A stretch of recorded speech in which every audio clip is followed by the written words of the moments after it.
இப்போ இங்க மேல இருந்து 0.75 நான் மார்க் பண்றேன். இந்த 0.75 எதுக்காக அப்படின்னா ஷோல்டர் ஸ்லோப். ஹியூமன் பாடியில ஷோல்டர்ஸ் வந்து ஸ்ட்ரெயிட் லைனா இருக்காது, ஒரு மைல்டு ஸ்லோப்போட இந்த மாதிரி இருக்கும். ஸோ அந்த ஸ்லோப்புக்காக தான் நம்ம இங்க வந்துட்டு 0.75 கொடுக்குறோம். இந்த 0.75 ஸ்டாண்டர்ட் எல்லா சைஸஸ்க்குமே. ஒருவேளை உங்களோட பாடியில ரொம்ப அதிக ஸ்லோப் இருக்குன்னா மட்டும் 1 இன்ச் கொடுத்துக்கோங்க, இல்லைனா 0.75 சஃபிஷியண்டா இருக்கும். செஸ்ட் லைன் மார்க் பண்றதுக்கு நம்மளுக்கு ஒரு ஸ்டாண்டர்ட் ஃபார்முலா இருக்கு. chest divide by 6. Okay, so பாடியில் உங்களோட செஸ்ட் மெஷர்மெண்ட் எவ்வளோ வந்துச்சுன்னு பாருங்க, அதை 6ஆல டிவைட் பண்ணிக்கோங்க. ஸோ எனக்கு 31.5 என்னோட செஸ்ட் டிவைட் பை 6, எனக்கு என்ன வேல்யூ வருது? 5.25. ஒருவேளை உங்களோட செஸ்ட் வந்து 34 அப்படின்னா 34 டிவைட் பை 6 எவ்வளோ வருது? 5.6. ஓகே, இதுதான் நம்மளோட chest line which is arm hole length அப்படின்னு சொல்லுவோம். ஆர்ம் ஹோல் லென்த்தும் செஸ்ட் லைனும் நம்மளுக்கு ஒரே இடத்துல தான் வரும். இப்படிதான் இதை நம்ம கால்குலேட் பண்ணணும். இப்போ உங்களுக்கு ஒரு டவுட் வரலாம், நம்மளோட பாடியில நம்ம டைரக்டா ஆர்ம் ஹோல் மெஷர்மெண்ட் எடுத்திருந்தோம். ஓகே, ஆர்ம் ஹோல் மெஷர்மெண்ட் நம்மளோட பாடியில டைரக்டா எடுத்திருந்தோம். அது எடுத்தும் ஏன் நம்ம செஸ்ட்டை பேஸ் பண்ணி இதை டிரா பண்ணணும் அப்படின்னு டவுட் வரும். ஆனா இது வந்துட்டு ஒரு ரஃப்பான ஃபிகர் தான். இந்த லைனை மார்க் பண்ணிட்டு லேட்டரா நம்மளோட ஆர்ம் ஹோல் வேல்யூ கரெக்டா வருதா அப்படிங்கறத நம்ம செக் பண்ணிக்குவோம், வெரிஃபை பண்ணிக்குவோம். ஸோ இப்போதைக்கு இந்த ஃபார்முலா பேஸ் பண்ணி வர வேல்யூவை மார்க் பண்ணிக்கலாம். ஸோ 5.25 வந்திருக்கா? இந்த 5.25 வந்துட்டு என்னோட ஷோல்டர் ஸ்லோப் பாயிண்ட் இருக்கு இல்லையா, இங்க இருந்து நான் கீழே மார்க் பண்றேன்.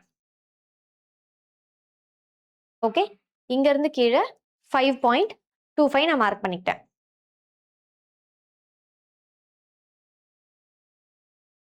அவ்வளவுதான். இது நம்மளோட செஸ்ட் லைன். இப்போதைக்கு கன்ஃபார்ம் கிடையாது, இப்போதைக்கு இதுதான் நம்மளுடைய செஸ்ட் லைன். இப்போ நம்ம சர்க்கம்ஃபரன்ஸ் மெஷர்மெண்ட்ஸ் மார்க் பண்ண போறோம். இது வந்து இப்போ நம்ம ஃபர்ஸ்ட் டிராஃப்ட் பண்றது பேக் பார்ட். இதே தான் பின்னாடி நம்மளுக்கு ஃப்ரண்ட் கட் பண்ணிக்குவோம். ஓகே, இங்க வர்றது பேக் பார்ட். பேக் பார்ட்ல இங்க நம்மளுக்கு ஒரு லைன் வரும் இல்லையா, ஃப்ரண்ட்லயும் வரும், ஆர்ம் ஹோல் டிரா பண்றதுக்கு ஒரு லைன். இந்த லைனை வந்துட்டு நம்ம ஷோல்டர் எவ்வளோ எடுத்தோமோ, ஷோல்டர் நீங்க எவ்வளோ மார்க் பண்ணீங்களோ அதுல இருந்து 0.75 இன்ச்சஸ் மைனஸ் பண்ணி இங்க மார்க் பண்ணிக்கணும். இது ஸ்டாண்டர்ட் எல்லா பாடிக்குமே.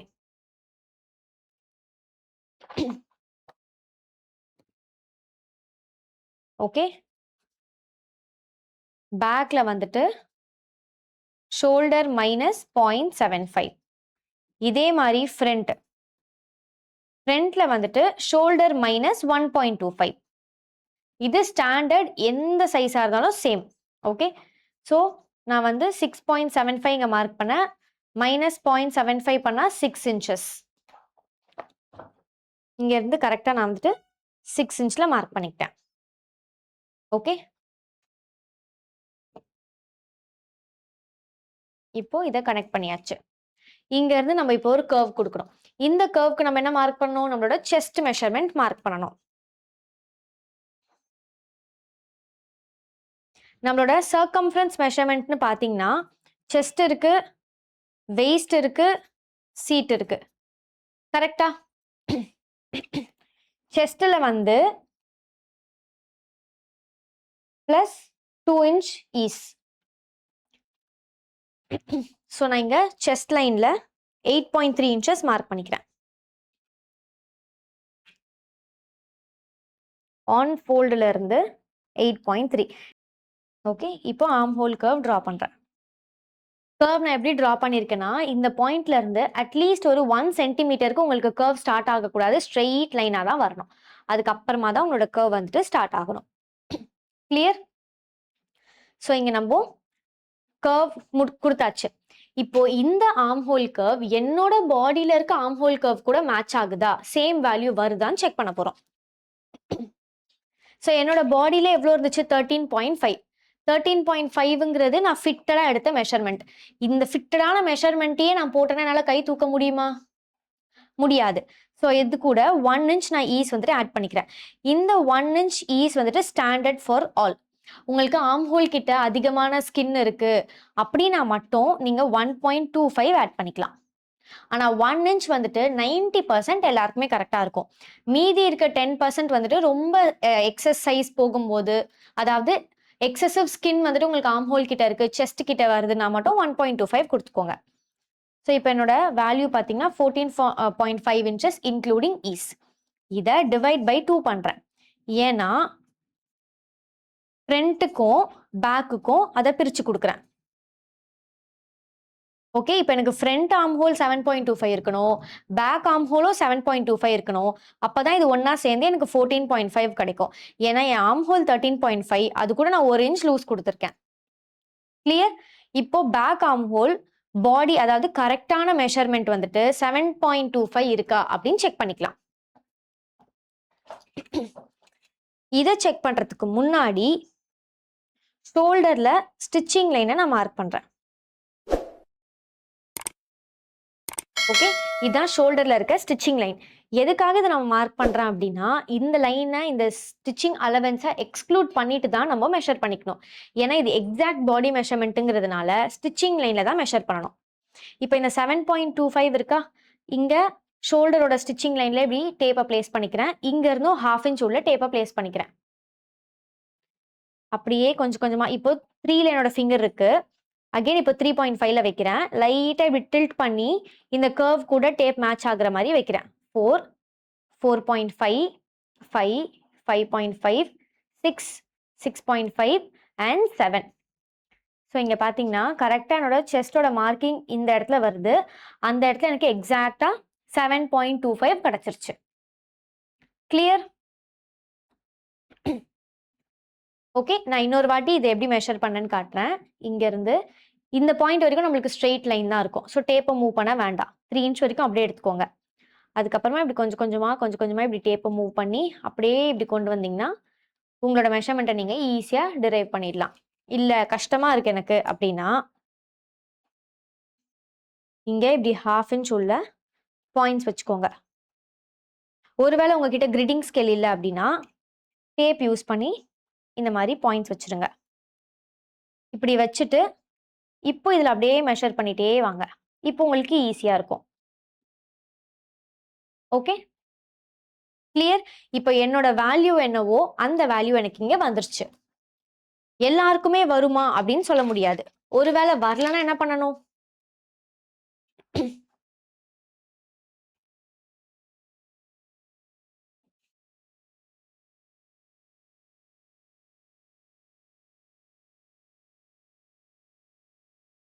ஓகே, இதான் என்னோட ஷோல்டர், இது இந்த லைன் அண்ட் அதுக்கப்புறமா நம்மளோட செஸ்ட் லைன்.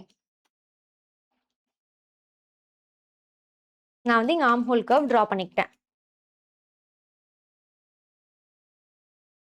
மேல ஸ்டிச்சிங் லைனும் கொடுத்துட்டேன். இங்க இருந்து இப்போ நான் வந்து இதை மெஷர் பண்றேன். எனக்கு எவ்வளவு வருது? 6.25 வருது. இப்போ எனக்கு எவ்வளவு வரணும்? 7.25 வரணும். விச் இஸ் 1 இன்ச் எனக்கு கம்மியா வருது. அப்ப நான் என்ன பண்ணணும்?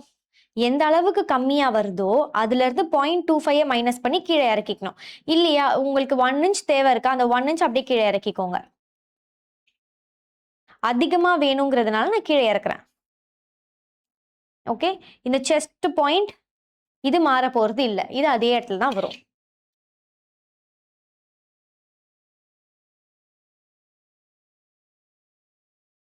இப்போ இன்னொரு ஆர்ம் ஹோல் கர்வ் நான் டிரா பண்ணிக்கிட்டேன். இதை மெஷர் பண்ணி பார்க்குறேன். இப்போ இது எவ்வளவு வருது? எனக்கு 7.25 கிடைச்சிருச்சா? ஓகே, 7.25 எனக்கு கிடைச்சிருச்சு. ஒருவேளை எனக்கு 6.25 வந்திருக்கு, ஆனா எனக்கு 5.25 தான் வேணும் அப்படின்னா என்ன பண்ணுவீங்க? அதே 1 இன்ச்சை இங்க மேல லிஃப்ட் பண்ணுவீங்க. ஓகே, இந்த chest line, chest point change ஆகாது. இங்க உங்களோட ஆர்ம் ஹோல் கர்வை டிரா பண்ணுவீங்க.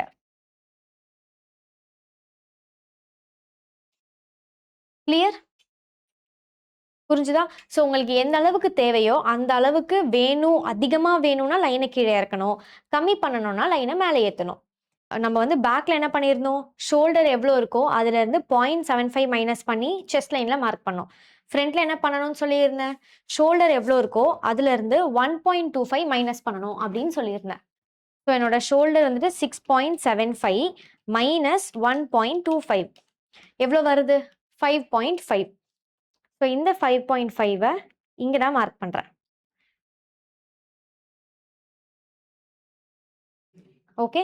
ஸோ பேக்ல 0.75 மைனஸ் பண்ணிக்கணும். ஃப்ரண்ட்ல 1.25 மைனஸ் பண்ணிக்கணும். இதை அப்படியே இந்த ஷோல்டரோட டிப் கூட போய் ஜாயின் பண்ணிடுங்க.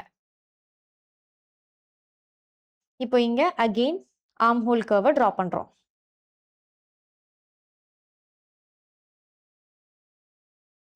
ஓகே. இதை இப்போ நம்ம அகெயின் மெஷர் பண்ணி பார்க்க போறோம். ஸோ மெஷர் பண்றதுக்கு நமக்கு ஷோல்டர்ல இருக்க ஸ்டிச்சிங் லைன் தேவை.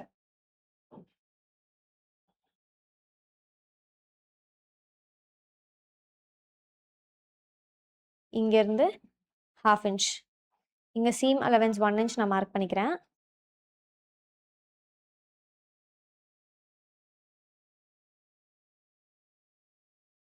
இங்க பாத்தீங்கன்னா நம்மளுக்கு 7.25 வரணும். ஆனா ஏன் இங்க நம்மளுக்கு 7.5 வந்திருக்கு? ஏன்னா கர்வோட டெப்த் நம்மளுக்கு அதிகமா இருக்கு. அப்ப என்ன பண்ணணும்? கர்வோட டெப்த்தை மட்டும் நான் ரெடியூஸ் பண்ணிக்கிறேன். 0.25 நம்மளுக்கு அதிகமா இருக்குன்றதுனால இந்த லைனை மேலே ஏத்தாதீங்க. கர்வோட டெப்த்தை மட்டும் இப்படி ரெடியூஸ் பண்ணிக்கோங்க.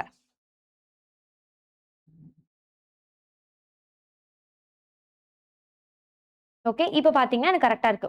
ஒரு பாயிண்ட் டிஃபரன்ஸ் தான் இருக்கு. But that's okay. ஒரு பாயிண்ட் பிரச்சனை கிடையாது. ஓகே. இப்போ இந்த கர்வை நான் வந்துட்டு அப்படியே கட் பண்ணி எடுத்துக்க போறேன்.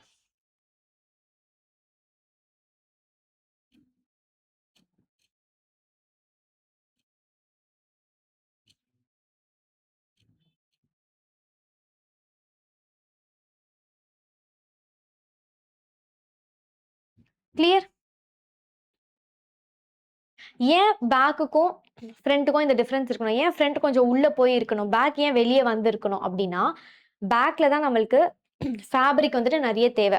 கையை நம்ம இப்படி ஃப்ரண்ட்ல மூவ் பண்ணுவோம். ஃப்ரண்ட்ல மூவ் பண்ணும்போது ஆர்ம் ஹோல் கிட்ட ஃப்ரண்ட்ல க்ரீசஸ் ஃபார்ம் ஆகும். அதனால அந்த எக்ஸஸ் ஃபேப்ரிக்கை நம்ம கண்ட்ரோல் பண்றதுக்காக தான் இங்க உள்ள அதிகமா கட் பண்றோம். ஓகே.